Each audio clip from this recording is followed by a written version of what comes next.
and slap them together very quickly, and they're often too rough and unfriendly to gain much of a following. They're built more for the joy of building them than as polished products.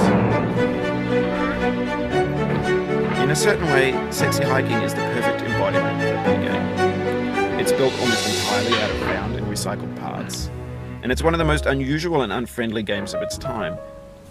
In it, your task is simply to drag yourself up a mountain with a hammer. And that act of climbing, in the digital world or in real life, has certain essential properties that give the game its flavor. No amount of forward progress is guaranteed. Some cliffs are too sheer or too slippery, and the player is constantly, unremittingly in danger of falling and losing your head. Anyway, when you start Sexy Hiking, you're standing next to this dead tree that blocks the way to the entire rest of the game. It might take you an hour to get over that tree. A lot of people never got past it. Prod and poke at it, exploring the limits of your reach and your strength, trying to find a way up and over. And there's a sense of truth in that lack of compromise. Most obstacles in video game worlds are fake. You can be completely confident in your ability to get through once you have the correct method or the correct equipment, just by spending enough time. In that sense, every pixelated obstacle is Sexy Hiking.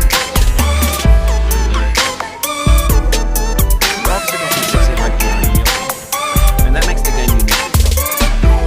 But I'm not sure Jazzo intended to make it frustrating.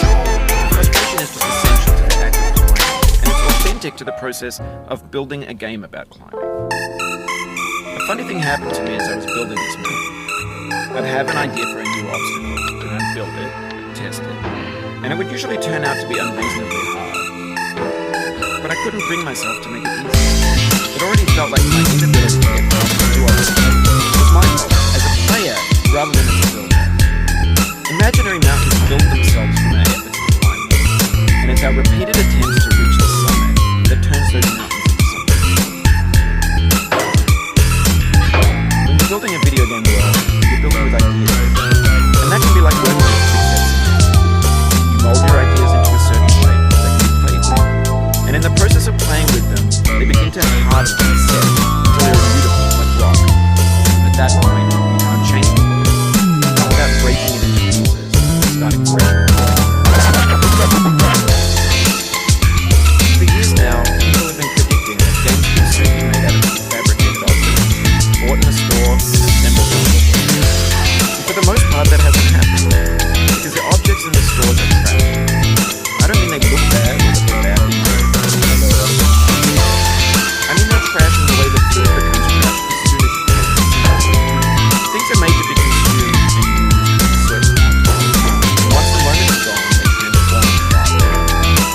In the context of technology, those moments pass by quickly.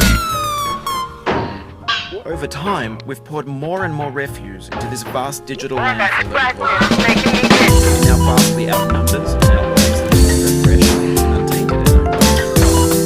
When everything around us is cultural trash, trash becomes the new meaning, the lingua franca of the digital age. You can build culture out of trash, but only trash culture. Be games, be music, be music. Maybe this is what pop culture is. A monstrous melt of trash, ash, a landfill with everything we ever thought of it, brand, and unsorted.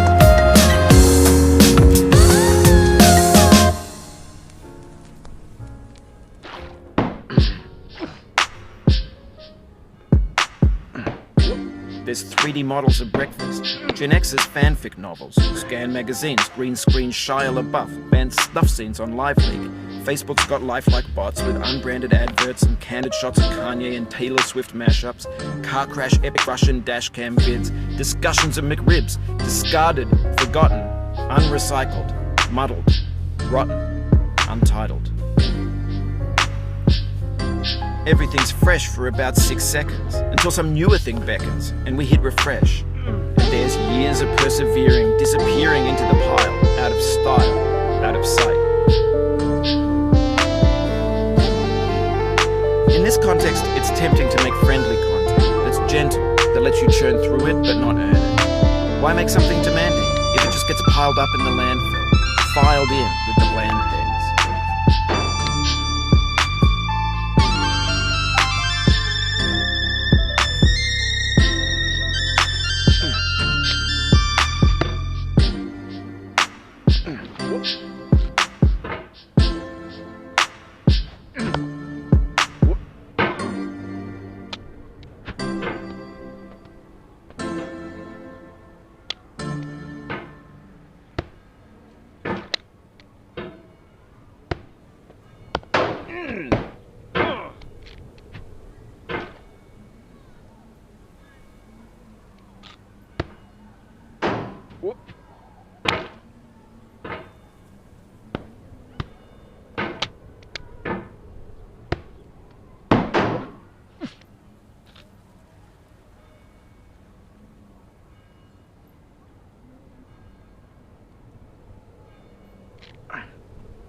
Oh, you just lost a lot of progress. That's a deep frustration, a real punch in the gut.